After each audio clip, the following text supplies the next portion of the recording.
Hello and welcome to the Keto Man's Club podcast. We're glad you're here, where each week we talk about men's health and lifestyle. We do so with the foundation of the ketogenic diet and lifestyle. If you don't know what keto is, stick around and you'll find out. The podcast will bring you real, honest fun. Each week we strive to uncover the tips and tricks that you can use in your everyday life to maximize your overall health.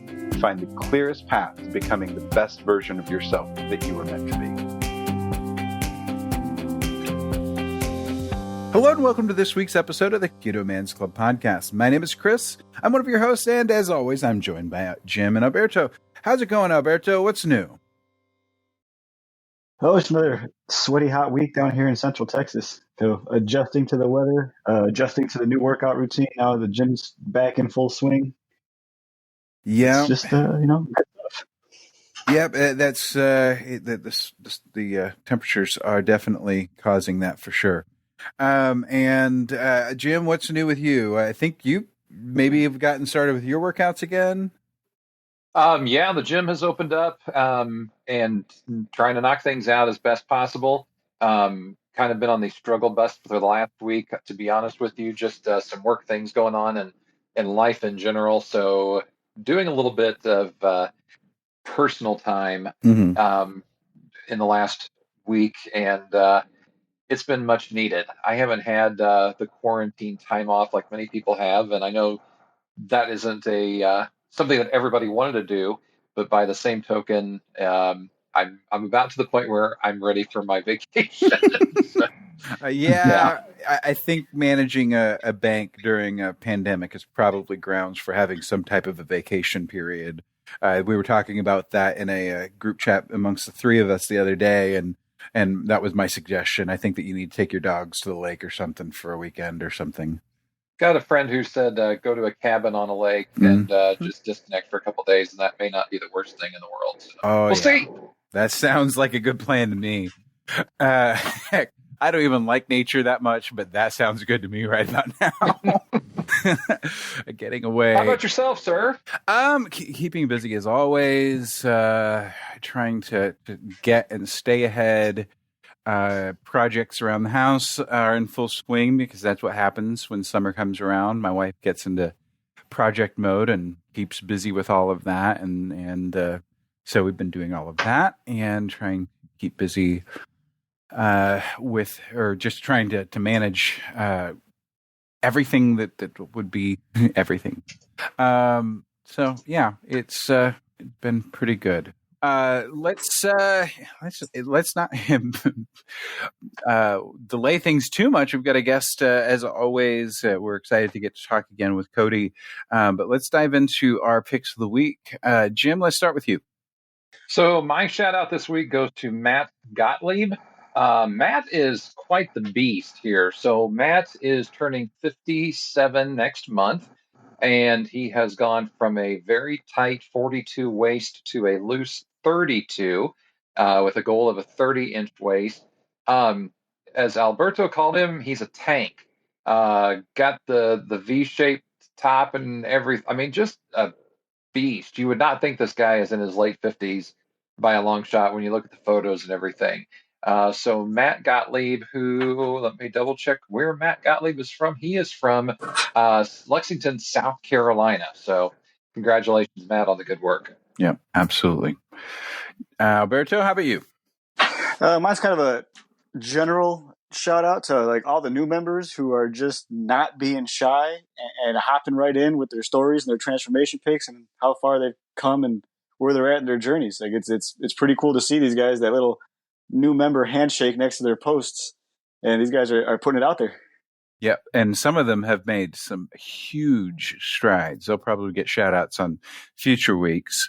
I'm going to shout out Randy Ricekamp, and he kind of tells a little bit of his story, talking about catching that unwanted glimpse in the mirror, not fitting in the booth at a restaurant comfortably, things like that. And he's found the keto lifestyle and its science-based approach and overall good health that comes from that. And he's encouraging folks to follow. He is 2 years in, and if he can do it after 55 years of abusing his body, so can they. And I don't see him giving any weight numbers, but the pictures speak for themselves. He has one of those pictures that you typically see of old pants that they used to wear, and he's holding it up, and it like literally 3 of him could probably fit in it in that pair of pants that he's holding up. So really cool, really awesome work, and very encouraging and inspiring words that he shared to encourage the crew on the site. So that's really, really cool. A quick note to our listeners, just to throw this out there while I'm thinking about it. If you go to our website, theketomansclub.com, you're going to get links to the Facebook group, both Facebook groups, our podcast, our social links, all of that. And we highly encourage you to check that out. There's lots of really cool links there with just some cool brands and things like that we have talked with before, and that we know and respect, and so we have those on there for you to connect with other ketogenic, friendly, and quality products there as well. So definitely check out the website and how you can use that to connect with us, as well as find the podcast so you can subscribe and make sure you don't miss any future episodes. With all that said, any other business that we need to tend to, Jim or Alberto, before we dig into our chat with Cody? One thing that we have tried to do over the last couple of weeks or so is all 3 of us had made plans to go to KetoCon, and unfortunately, because of COVID and everything, we 4 of us. Well, I didn't know that. That's what I was waiting for, the interview part. But so on our Instagram page, we've been sharing some of the goodies that came in the KetoCon box of love. Some different things in there. Nothing has been bad. That's always a good sign. So Joe, go and check that out. And if you see something that is of interest to you, give those producers, makers, suppliers, whatever you want to call it, those folks that have put together these great keto foods and snacks and information and whatnot, give them a shout out, follow them on social media, maybe even place an order or whatever, because like so many other businesses in the world right now, things are a little bit tight. So I'm sure they would appreciate the love if you find some peanut butter cookies or cheese cracker type thing or whatever, and tell them that the Keto Man's Club podcast sent you there.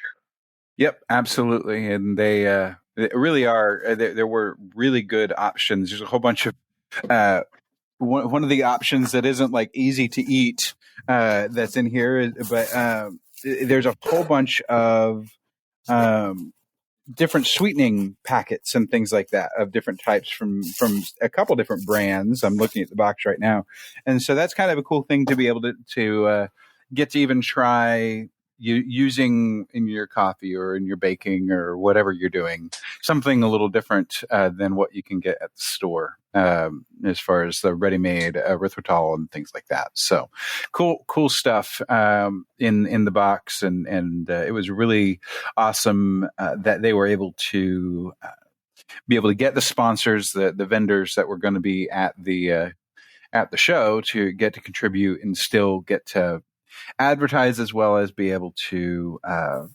share and make us feel like we didn't completely miss out, because one of the elements of the con is absolutely getting to try all the different things.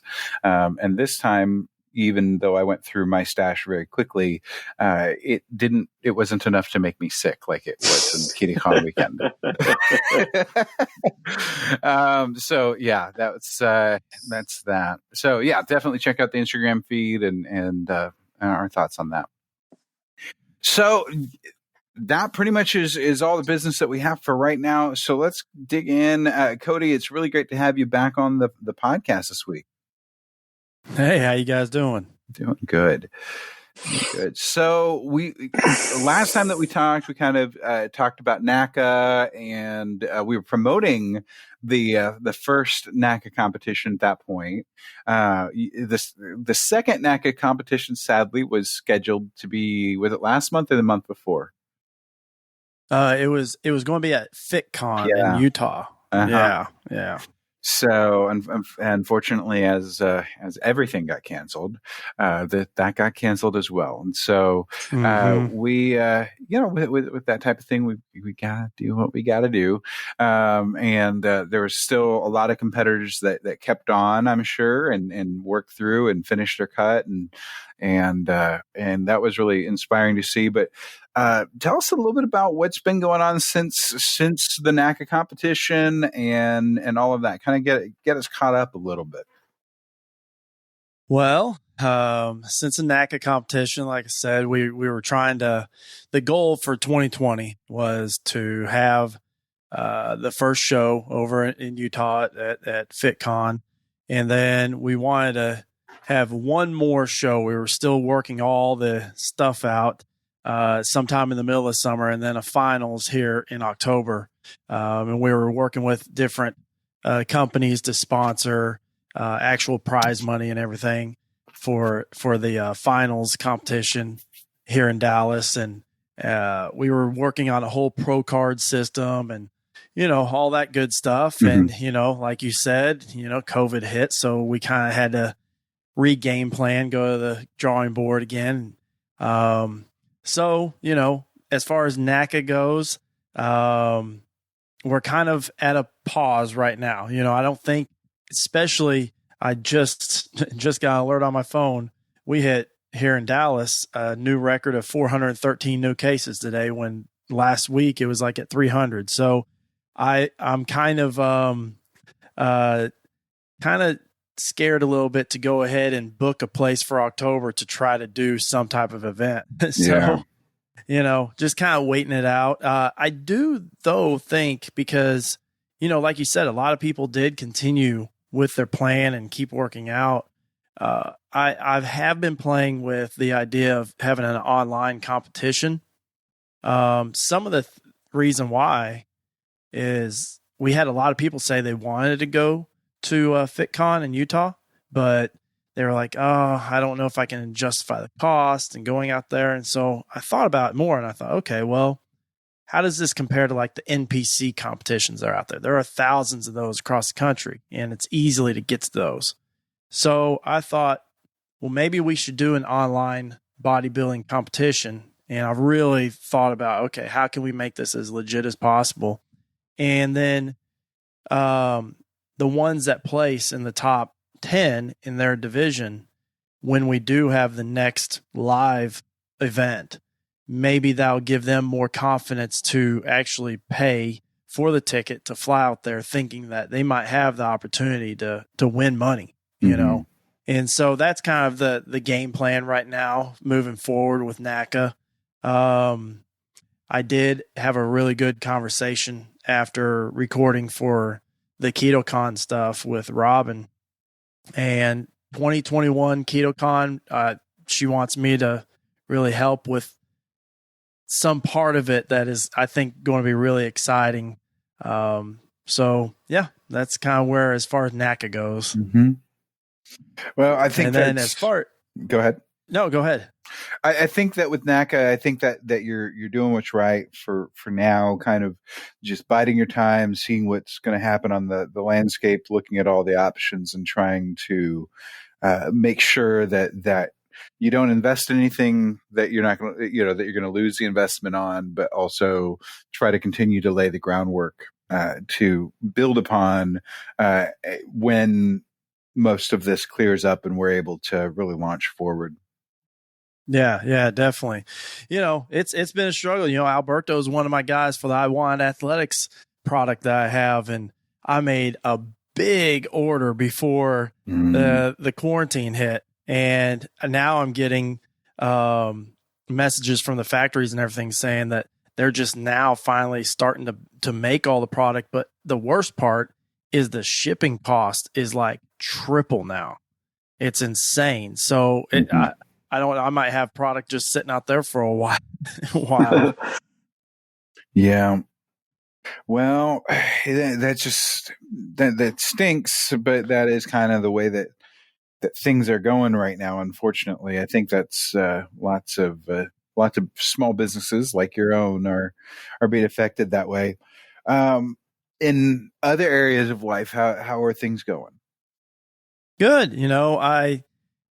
It was interesting when I got the word that I had to close the gym down. If people don't know who I am, I own Next Rep Fitness in Dallas. And so we had to close the gym on St. Patty's Day.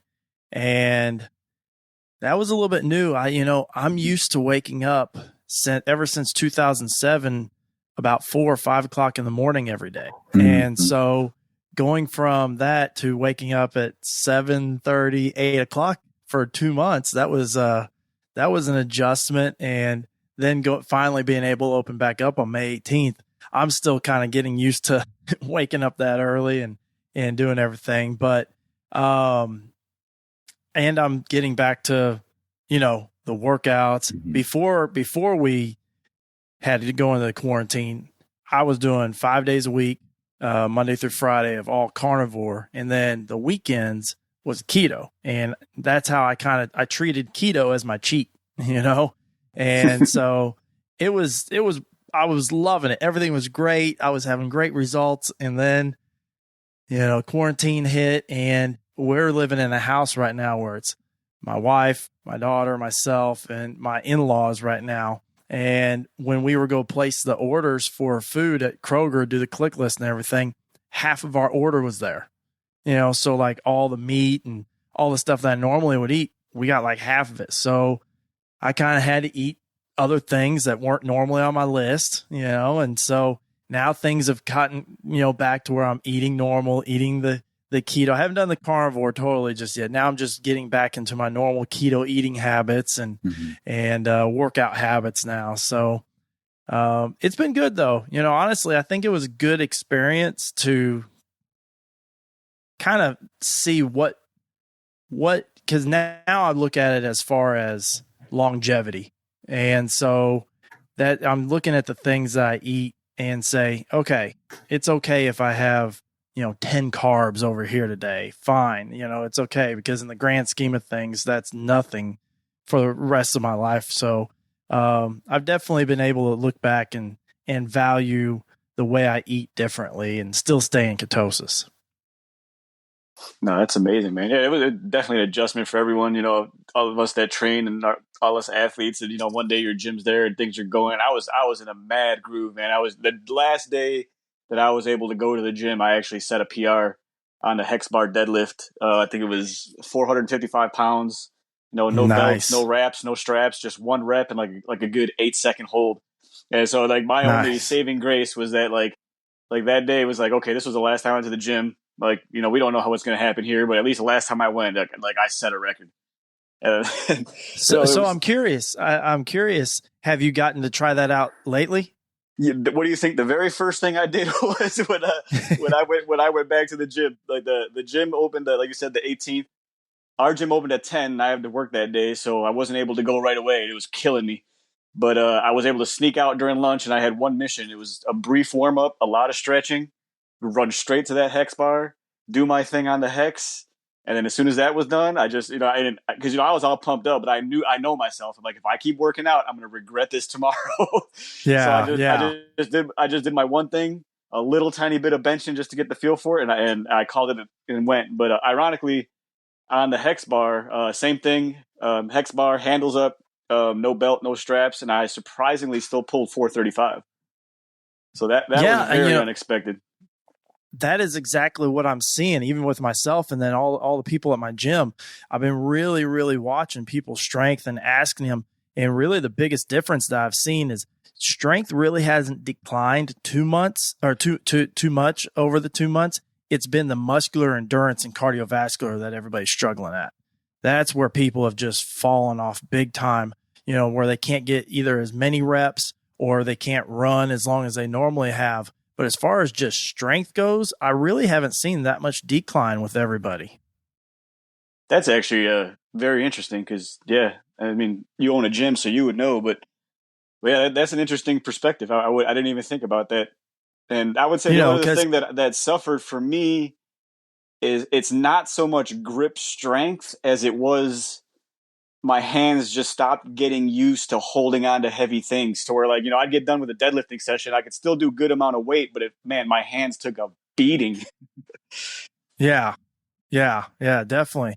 And then the more in shape you are, like the athletes go, the pro level. I mean, once you've gotten past the 14-day mark, you lose about 10% of where your conditioning is. So that's why I did that presentation. What I did for KetoCon was the ketogenic effect within sports. Not bodybuilding, but actually with basketball players, football players, endurance type sports. And that's once I did that presentation, I've really been watching it at the gym and seeing what just the everyday person is like. And yeah, I've been really, really shocked at everybody's strength. Oh, that's cool. I wonder how much of that is because like in your gym, how many of the people that are there have adopted a ketogenic lifestyle knowing that you have and seeing you? Well, I mean, we have about 360 members. Mm-hmm. And I would say, honestly, maybe only 5% of them. Okay. I mean, it's still, it's something that people either they hear it and then they think they're doing it and they really aren't, or they totally write it off because they don't know anything about it. And so it's me really talking about it. And the biggest thing that changed was when I changed. And then everybody's like, what in the world? What are you doing? And that's when I could preach about keto. Sure. Well, I was just curious about the muscle sparing aspect of the ketogenic diet versus a carb-based diet and how much or in what ways that would affect that. But I'm sure there would have to be truly scientific studies to be able to test that. Yeah, no, definitely. Now I can say for my clients that I personally train, I think everybody except one. Now I think about it, everybody except one is on a keto diet, and they really. Actually, one of them did amazing over quarantine. I hardly could even recognize her when I actually saw her in person again. I was so impressed with her. So yeah, very cool. Tell me about the 4 a.m. shift to the 7 a.m. because I am not a morning person, to put it simply, and I am not one of those people who gets that motivation at 3:45 when the alarm goes off to go in and bust my tail for an hour and a half in a gym. I want to get in, get done, get out kind of thing. Well, have you heard from people since in these last couple months where they're like, maybe that wasn't the best. Maybe the afternoon evening shift works better for me. What's been the feedback on that? Actually, I have been hearing some people make a change. I actually have, there's been some people that I've normally seen early in the morning around 6, 7, 8 that are now coming in around 2, 3. Now I don't know how long that's going to last. Maybe it's just because they still haven't gotten used to waking up early yet. I mean, I even know for my own personal self, I'm the type of person, I set the alarm. I only set one alarm. Unlike one of my clients this morning, she has to set like 5 alarms to wake up. I set one alarm. Once I hear it, I'm up. But I accidentally set my alarm an hour ahead of time today. So I wasn't even noticing. And I got to the gym at 5:15 this morning. I didn't even have to be there till 6:15. I was like, oh my gosh, what am I doing? So I guess I'm kind of getting used to waking up again. But yeah, I have been seeing people kind of alter their normal workout times lately. It'll be interesting. It'll be interesting to see if they kind of have to go back. Also, a lot of people are working from home now, so they, don't have to get up and go to the office. So yeah, I don't know. I don't know what that looks like here in the next 2-3 months, and see if the shift.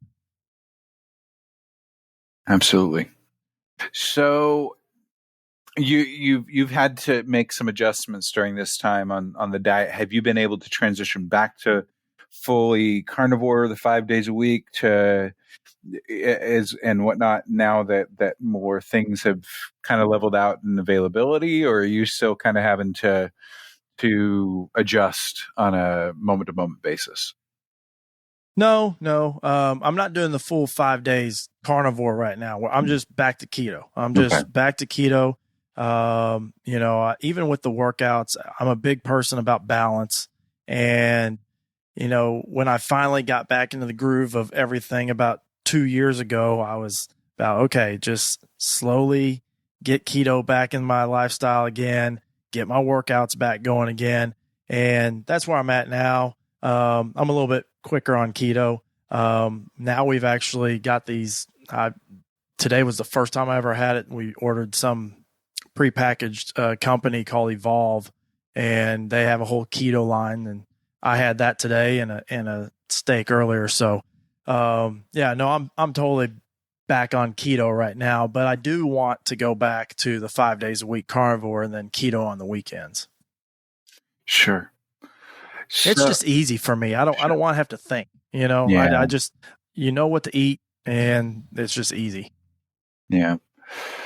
I'm doing pretty simply myself the same way, where it's pretty much just keto or just meat. Yeah. It's the simpler I keep it, the easier it is. And that's pretty consistent across the board. Yeah. I think everybody is, I've seen two things. I've seen, especially the first week, I saw a lot of people, kind of like what you said earlier, Alberto, about like, if you knew you kept going, you'd be hurting the next day. I saw that. I saw a lot of people day 1, 2, 3 just go kill it in the gym, and you don't see them the next week because they were like, I totally went overdue on, in the gym. And then I'm seeing the other side that's just like, all right, I'm going to make it twice this week. And then maybe do this for a couple of weeks, and I'll bump it up to 3 times a week. So I don't think anybody, or if they have, maybe it was just Goody Beats and that's it, that just stayed on that line the whole time. I think everybody. He had keys to the gym. That he kind of had an unfair advantage. Yeah. So yeah. And kind of briefly going back, obviously you're a gym owner, and not to like rehash old stuff, but like it had to have been quite a shock when you found out you had to close. And that's your life that you put you into. I've been to your gym; it's an awesome gym, and I can only imagine how devastating that was. And you got to try to worry about what's going to happen in the future. And I did notice that you're not one to sit still, and you were getting on the creative side and finding different ways to market yourself and make money. And if I'm not mistaken, you were building power racks. Yeah. And how many? Man, I ain't gonna lie. If I was within your delivery range for those, I would have been all over it. Yeah, no, I did those, and then I had to scale down just a little bit because one rack was taking a while. So I figured out a way to do a half rack. This attorney in Dallas, he kept on hitting me up. He's like, man, I want one, but I can't have that full rack in my apartment. But so I was like, well, let's do a half rack. And I made that for him. So yeah, no, that was definitely one of my, things I had to, cause I had no idea. When they said you guys shut the gym down, there really wasn't any time frame of when we're going to open back up. And so all I had was my online personal training that I was doing with my regular clients. Obviously, my I Wanted Athletics was stopped for the moment, and so I said, okay, I got to figure out a way to make some income somewhere. So I made those. Also, I got into restoring boats and flipping boats on the side. So yeah, I had to do to keep the gym open. And these power racks were wood, weren't they? Yeah, wood, and then I'd paint them whatever color you wanted, and I was selling for $300. which I don't know, that's a steal. Like I saw that post, and I'm like, man, like I would buy one just to support what you were up to, because man, I could only imagine. Every time I saw your post, I'm like, this is the fact that this guy's still positive, still posting stuff, still trying to keep things going, and you nothing stopped you. You focused on what needed to be done, and kept yourself busy and just kind of powered your way through it, and that's highly respectable. Thank you. Yeah, no, you got to, and I've got to say that I'm so fortunate and lucky the way that we ran the whole situation of being closed for 2 months at Next Rep. Right when I got word that I had to shut down, I emailed all the members and I said, guys, listen, I'm not sure how long this is going to last, but here's what I have to do if you want us to be here once this is over, is we still need to draft memberships. And then once we can open up, I'll have a refund plan. And so for the people that want a refund, fill out this form and then I'll refund you within the next month. And so, I had no idea 2 months was going to go by. And I kept on getting just emails and DMs and all that stuff like, Cody, don't worry about it. We want you to stay open. You don't have to refund. And I mean, I've been so lucky that I only had to refund 5 people.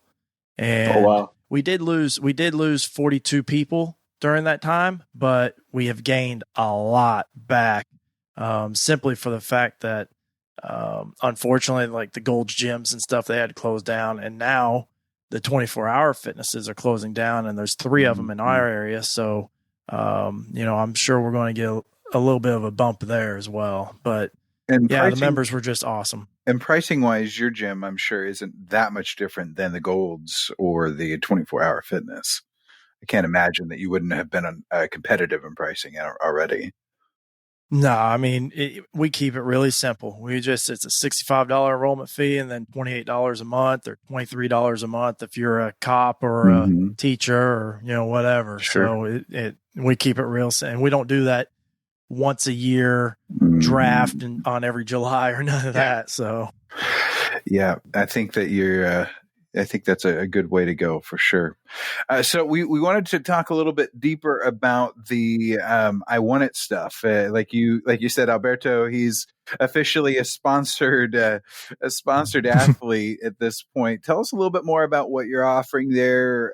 I know that a lot of that's probably on hold right now due to a combination of shipping costs and just you getting the products. But tell us a little bit more about what that is. Yeah. Well, basically, I Want Athletics.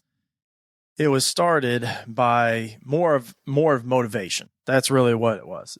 I Want It is a whole mindset, and I love this band called Blue October, and they've got a song called I Want It. And I actually have a tattoo on my left arm that says I Want It. And it's the exact logo of what the I Want Athletics logo is. And I remember when I was working out before I started all this, I was on the low row back machine, and it was, I just needed to get a couple more reps. I was going heavy that day. And I just remember just gripping and just seeing my veins in that left arm, and I just saw that I Want It, and I just dug deep and I said it to myself, and I pulled, and I just said, you know what, it would be really cool, not that everybody needs a tattoo that says I want it, but if there was like just some wrist wraps or a lifting belt or something like that when you're lifting and you just see that and you're in that moment of you're like, I don't think I can do one more. And then you just see that and you just remind yourself, yes, I want it. Let's go. And so I started reaching out to different factories and working with different companies. And that's how it started. And the whole mindset speech and talks that I do, I've done one with Sean Wells and Allie Miller at an event once. It's at that particular one was about how to develop an I Want It mindset as an adult, meaning real life. Like maybe you're in your 30s, 40s, and you've kind of lost that fire. How do you find that again? And the reason why even have these 7 steps is because I kind of lost that fire myself. From the time that, I opened up this gym, a bigger one, 2 years went by and I didn't work out. I didn't diet. I didn't do nothing for myself because I was just focused on the gym. Let's just keep the doors open. And, then when I finally made that decision, okay, Cody, it's time to take care of yourself. And, I've already been a keto coach for at that time, 4 or 5 years before that. So I knew what I needed to do. I just wasn't doing it. And so for a whole year, I started to write down, okay, here's what I'm doing today. Here's what I'm doing. And there were just these 7 tactics that I used throughout the year to build that whole drive again, because I lost it. I lost it. So, and then having to deal with a business, a kid, a wife, well, many businesses, a kid, a wife, and, everything, how do you get that drive? And so that's what I want in athletics truly at the end of the heart of it all is about the want, the drive, and the gear is just something to remind you. And hopefully it pushes somebody when they're, doing whatever exercise they're doing. I will say as a side note, I was glad to hear that you had many businesses, 1 wife, 1 kid, rather than many wives, many kids, 1 business. So I'm glad you specified how that actually came out there. Yeah, I'm sure she's happy too. Yeah. So let's dig a little deeper into the mindset stuff, just because we haven't talked excessively about that. Tell us a little bit about, maybe even give us a little bit of the points that you generally share whenever you're trying to encourage and build somebody up. I'm actually in the middle of reading David Goggins' book, Can't Hurt Me. And I'm like, oh gosh, this is some crazy stuff. You realize that you're too easy on yourself. Oh, I'm way too easy on myself. Whenever he finishes the Badlands one, and he's like, I know that blister on my left foot is the size of like the state of Texas. You're going, ooh, and he just keeps on going. But yeah, that I'm like, okay, so talk just a little bit about that the mindset that I want it, and how we can trigger some of those things to remind ourselves to dig a little deeper. Yeah. Well, so I have different, I have different applications depending on, if I have a college athlete, the whole I want it mindset is going to be different than the, 40-year-old that is working a corporate job and kind of lost fire. So they're kind of different talking points, I guess you'd say. Mm-hmm. But I think one that most people relate to is the latter one, the one that's a, everyday person that has a kid and a job and all that stuff. And they've kind of let themselves go, and they want to, they just haven't, they haven't figured out how to do it. And I guess what made me also come to the realization of, well, maybe we need to show people how to do that. You guys obviously have heard of the 75 hard challenge, right? Mm-hmm. Yeah. Yeah. So what I liked about that is what Andy Frisella was trying to do with that is he was trying to teach you mental toughness. And so that's what I said. I said, well, I want to teach you how to grab that inner drive. And a lot of it is, first, like I said before, just the balance. Everybody's balance is different. So, my job is going to be different than yours. The way that my life structure is. So, everybody's got to find that happy medium balance. So that was definitely the biggest part that I spoke about, because if you can't find that balance, it's hard to accelerate the other aspects of building this mindset. I play this video it's my favorite highlight of Michael Jordan. I'm the biggest Jordan fan you'll meet, but my favorite highlight of him isn't necessarily one of the last shot or, the switching the hands in the lane against LA. It's actually against New York, where he steals the ball, goes down, scores layup, and they inbound the ball. He steals it. He runs right when he scores. Instead of just kind of like jogging back with the rest of the people, he already is starting to sprint back, and he's already at half court, and he steals this lob pass, and then he's dribbling back. Well, he gets stripped, and he kind of falls. And so New York, Xavier McDaniel, he's on the fast break, and he thinks he's on the way, to go dunk. And Jordan gets up and just sprints the whole length and just strips it from him. It goes off Xavier McDaniel's knee, and it ends up being Chicago's ball again.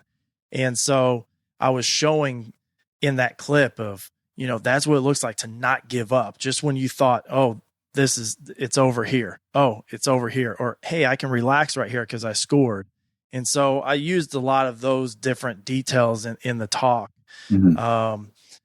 But yeah, as far as the 7 points go, I would say they start first at balance, and then we kind of learn everybody's balance and what works best for them, and then we start to just tear it all out to what level of fitness, what level of a career, what level, everything. We just start to peel it back and try to help you find that answer of what's stopping you, and once we figure that out, then, the gates are open, and you can go out there and you can go get whatever you want.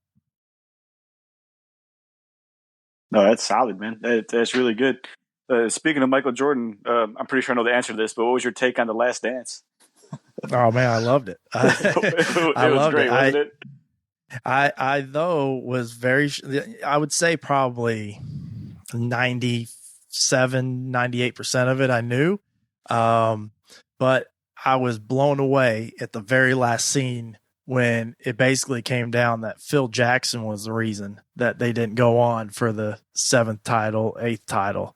When the whole time you think it's Jerry Krause and everything.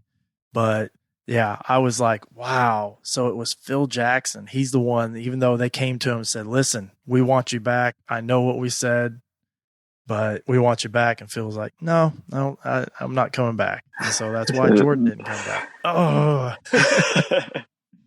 yeah, it was crazy. It was funny because I don't know if you guys watched it because it's on ESPN Plus, and the only reason I have ESPN Plus is because my wife wanted Disney Plus, and they come together. And being locked down with all the kids, if it was going to make her life easier while I went to work, we went for it. And so, anyways, we got Disney Plus, which included ESPN Plus. So I watched The Last Dance.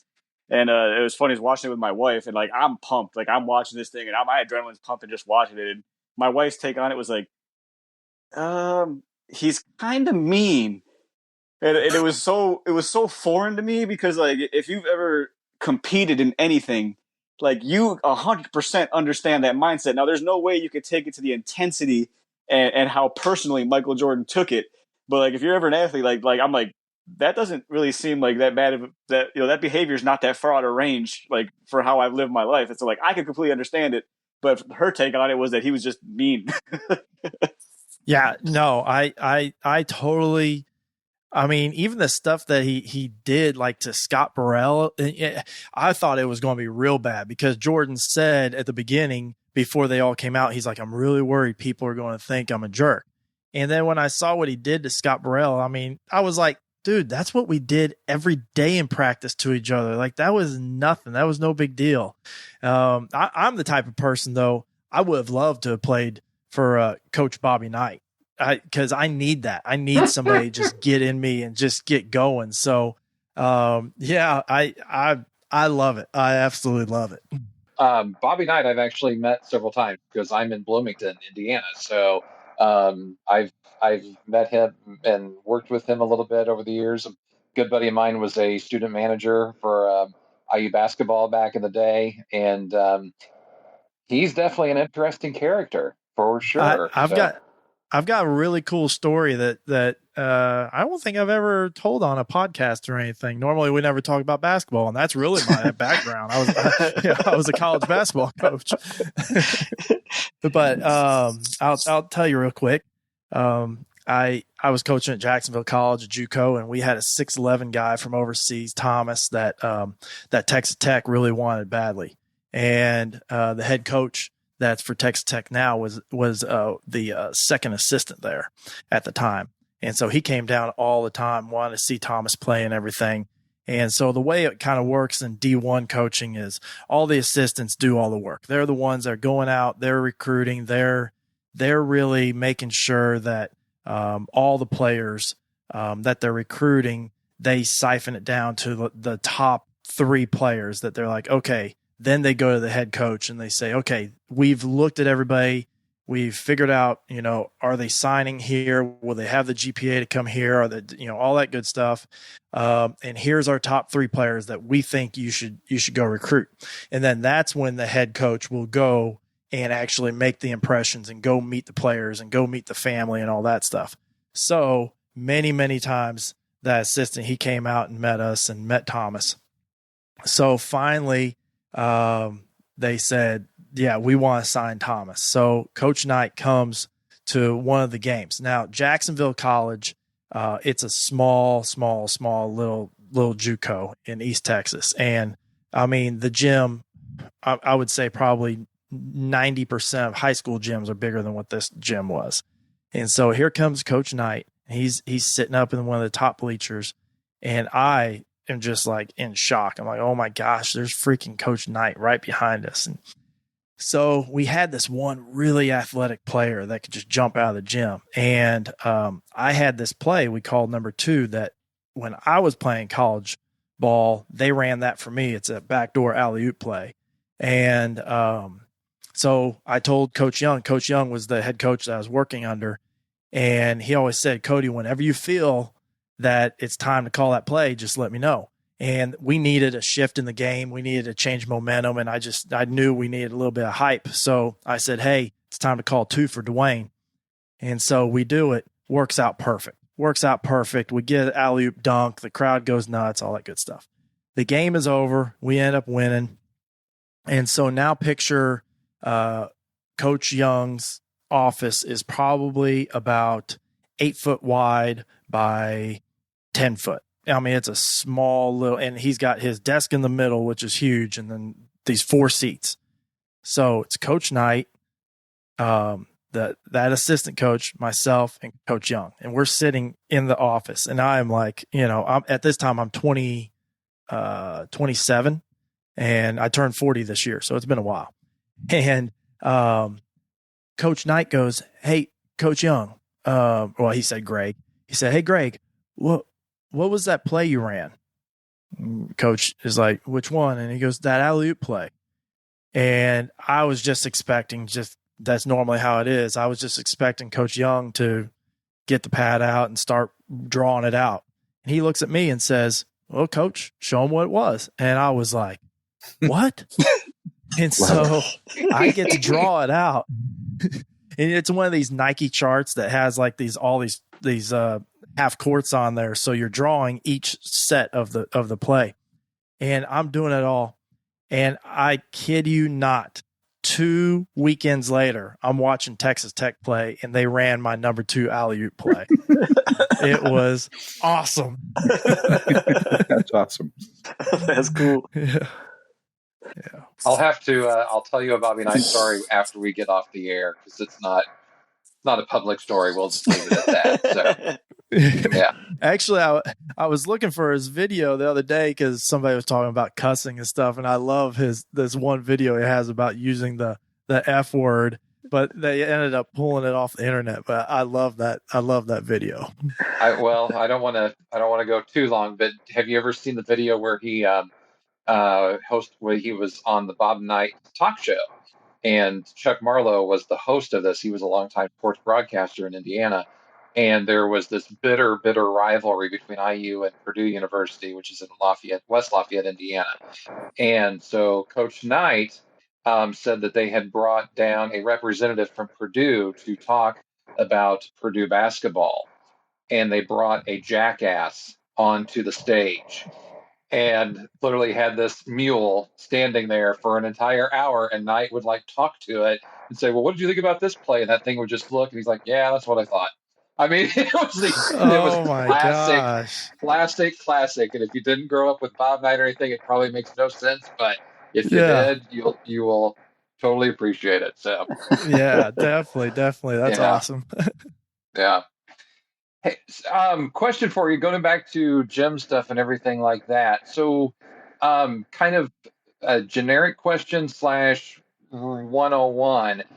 There's a lot of people who have been homebound for the last 2 or 3 months and ready to get back in gear in some way, shape, or form. And it almost feels like it would be that New Year's push that, okay, Mm-hmm. I've been home, I got to go do it, I got to go do this and everything. And you'll get that 10 days of hardcore or whatever, and then they're like, screw it. So what would you tell somebody who is getting back in the groove? Because you mentioned, losing that 10% or whatever, and like, how do you get people to ease into it the right way so that, number one, they don't hurt themselves, number two, they don't get burnt out, number three, they get back to where they wanted to be or think they should be as quickly as possible? Yeah. No, I definitely, I probably fall on the lighter side of things, just so that way I'm more about longevity and being able to continue. So I tell everybody, listen, if you've been gone for 2 months and you haven't done anything and you've just been watching Netflix this whole time, let's just start off for the first week or 2 weeks. Just go to the gym. First, get used to just going to the gym and getting about just 30 minutes in 2 times a week. Just start there. Let your body kind of get back to the tearing muscle fiber down, and just there's a lot that goes on when you just don't do anything with your body for 2 months that needs to happen. And so I tell everybody, start there and then move up to 3 days a week, and then 4 days a week at 30 minutes. And then about after about 3 or 4 weeks, you're going to start feeling the changes in your body. And it's going to be even faster if you are eating clean too. But you're just going to start seeing the changes, feeling the changes faster than seeing them. And then that's when you make that decision. Okay, now do I want to scale down and go to 2 days a week for an hour, or 3 days a week for an hour? Or do I want to do 3 days a week for 30 minutes, but now I'm going to add cardio 2 or 3 days in between? It's all about the long game. That's why I say, because I saw many people go hit it hard, and they told me right before, or like right when they walk in the door, because I see them right then. They're like, "Oh, dude, man, I've been sitting and just watching movies and all that." And they're like, "I'm about to go kill it right now. I'm so excited. I can't wait." And yeah, they weren't back for another week and a half because they weren't ready. And so there's nothing wrong. Don't feel embarrassed if you were the guy that was hex bar squatting 450, and now you're doing about 300, or whatever it may be. That's fine. You'll get back. Trust me, you bounce back way faster than you realize, because there is such thing as a muscle memory. You just got to get it to wake up at first. Yeah. Yeah, absolutely. Some of us are struggling with muscle amnesia, but that's a story for another day. Yeah. And I've been training consistently since like 2012. And it's always, like I said, it's like the long game. Like, to me, like, as soon as I found out the gyms were opening back up again, like I started developing like an entry plan right there. So like, I've been doing this a long time. Yes, my strength is going to go down, and I'm going to have to deal with that. But this is no thing. We've been here before. We're gonna start nice and slow. Work our way up. And now they've been open for just about a month, and like now my workouts are starting. Like I've been going, and I've just been kind of going through the motions and working on contractions and just kind of like finding my way around the gym, navigating the gym again. And it would say probably this last week is like, that's now the intensity is hitting, like there's no sense in rushing it. Like even like when I take on a new workout program, like I was forced to do strictly body weight because the gyms were closed, and that was just a Athlete Next Zero, phenomenal program. And so like I did it, and and it has all these challenges and time challenges and counting reps, and I'm like, what, I'm not worried about that. I'm worried about form, and I'm worried about suffering through these workouts, because this was my round one. This is the first time I'm going to go through this. Like this time, like quote unquote, doesn't count. The first time just kind of fumbling my way through the workout the first 6 weeks, and I finished that. So now I'm going through my second 6 weeks along with weightlifting. And now like my 6 week chill period is over. And like, I know what's coming. So now it's my 6 week like kill period. Whereas like, before it was just a nice brief long-term warm up. But now that I know what's coming and I'm ramped up for the gym, like starting here forward is where things are really, really going to turn up. And that already puts me at an advantage as opposed to the guys, like you said, who came in, cranked hard right off the bat, and then ended up like setting themselves back a little bit because they were just so beat up. Yeah, absolutely. There's no doubt about that. And there's also two things of beauty in all this. The first one is you start to relearn your body again. Like it almost exposes all your weak points, because what was strong is going to stay strong, and what's weak just got weaker during that time off. So now you get to relearn all your weak points again and focus on them when you start back up. Also, the second part is, you can get back to that place that you were before we shut down. Like, physically your body can do it. You can do it. Your mind can do it. So, I think there's a little bit of beauty in restarting and being smart about restarting. I agree. Yeah, I think that one of those unexpected benefits of maybe some of this downtime is people who were pushing themselves too much might have gotten the downtime needed to let things like shoulders or hips kind of heal a little bit so that they can come back and be that much stronger. There's no doubt about that. I had some really, really bad tennis elbow for the last year, and I just couldn't shake it off because I kept on working out, and now it's totally gone. Yeah. Yep. So totally. It's amazing. Well, a little time off will get you. Yeah. So, let's see. We've been going a good. Gosh, we hit an hour already. Time flies when you're having fun. So what's next? What's kind of? I know there's a lot of things up in the air with several things that you have going on, but from the things that you do know as far as next steps, what are you thinking right now? What can we expect from Cody? Well, one, from what we were talking about earlier with NACA, that I am kind of in the works of figuring out a good plan that we can get everybody involved in without having to travel. So that's definitely one that tops the list. The second one is I have been working on, you hear me harp about balance, and I've been working on, I haven't officially said this is going to be the name, but something like Balance RX, which is kind of like 75 hard, but I'm tweaking a few things, and the direction is more about lifetime, and really finding everything that works for yourself. So I've been working hard on this new little program that I want to put out there for people to follow. And then, keep doing my thing as far as going out and talking about keto. I speak at different events, whether if it's about keto and living the ketogenic lifestyle and carnivore lifestyle, or the whole mindset, going and talking to different companies or different teams and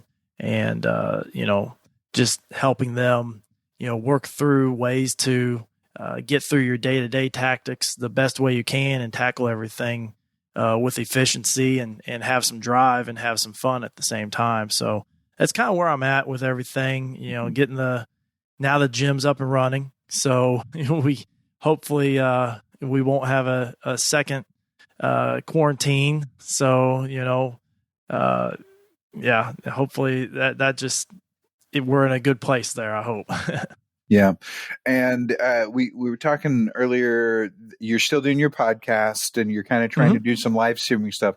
Tell us a little bit more about what you're trying to do with that and how that's going.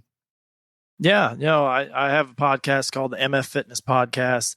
It's formerly known the Myler Flex Podcast. I was with this network, and then this network shut down in October. So all those podcasts that I did a year prior, they get to own all that. So if you go look up the MF Fitness podcast, it looks like I've only got like 10 or so episodes when I've got, about 80. But yeah, no, the MF Fitness podcast it's about everything fitness. I also am really big about knocking down the barriers between competition. So I bring other trainers that would typically be my competition here in Dallas, and I invite them on my show, and I promote them, and I talk to them about their philosophies and what or business philosophies as well. Tomorrow, I think we're actually going to have, she wrote me a little bit ago, Stephanie Foster, that she goes by Foster Health. She is going to get on the podcast tomorrow. We're talking about the effects that exercise has, or what the benefits of exercise has on mental health. And so that's going to be one of the topics tomorrow that we're going to tackle. Can I throw a question to you for tomorrow? Yeah, absolutely. I'll write it down. Because this is something that I've asked before in this podcast to different people, and I'm curious what you guys say. I am not one of those people who gets that charge from working out. I've never, there's whatever you want to call it, that runner's high or whatever. I've never gotten that. And is there a reason why certain people do and certain people don't? Okay, I'm writing that down. I'm not going to answer it now. No, that's a good tease for you, sir. Yeah. Tune in next time, too. And then that's also the other thing I do with my podcast, which makes it very challenging sometimes. Is I do it live, like radio.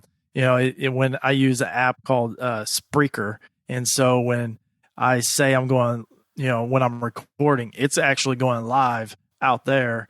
And then now I have intertwined it where I'm using StreamYard, and so now I'm also streaming the video to YouTube, to Facebook, and now I've got all these things. I'm still working all the kinks out on. I think this week's episode is going to be pretty good. I think I've got everything worked out but sometimes I don't edit the stuff out, so hopefully everything goes well. But yeah, that's been one of the difficulties of the podcast I do, because I do it live, because I don't have time to edit it.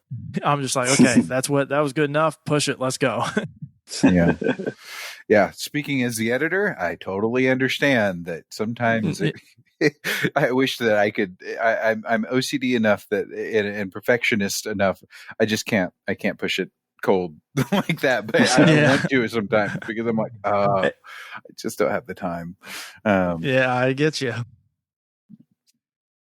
Well, that's great. Let's go ahead and review it. Well, let me ask the other guys, any other questions that we might need to cover? No, I think we did quite a good chunk of it. Plus, we got to leave some for next time. Yeah, absolutely. There you go. Always got to have a little bit of something for next time. Okay, so how can people connect with you, Cody?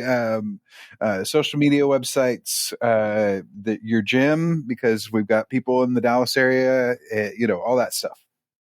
Yeah. As far as gym goes, nextrepfitness.com, NXT Rep Fitness. So that's, Facebook, Instagram, all the outlets there.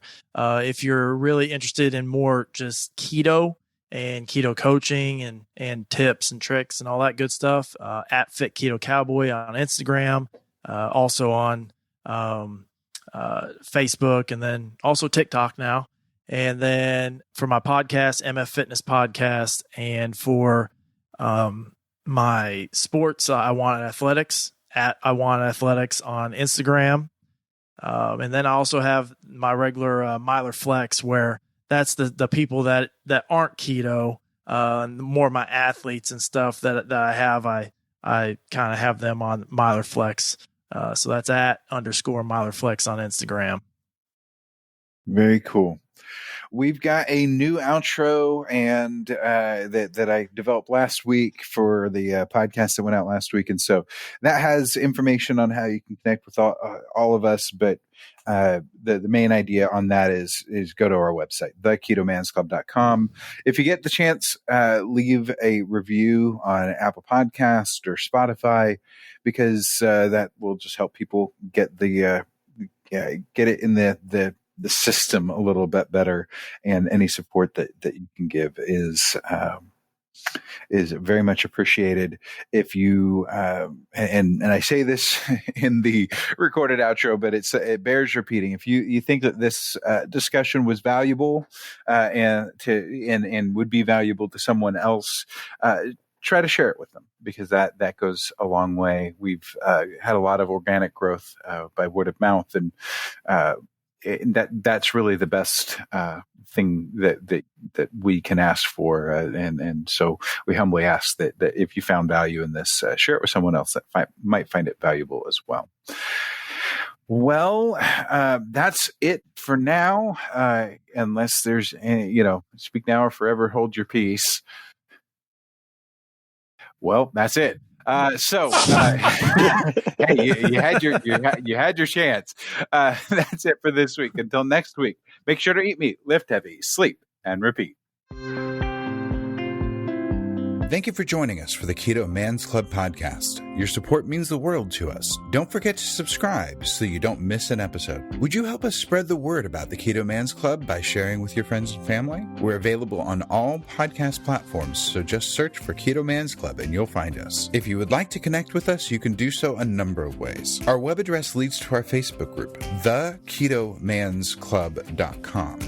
That's TheKetoMansClub.com. You can also follow us on Instagram at Keto Man's Club Podcast. Lastly, if you have any comments or questions, feel free to reach out via email to ketomansclubpodcast@gmail.com. Thank you again for joining us today, and we look forward to hanging out with you again next week.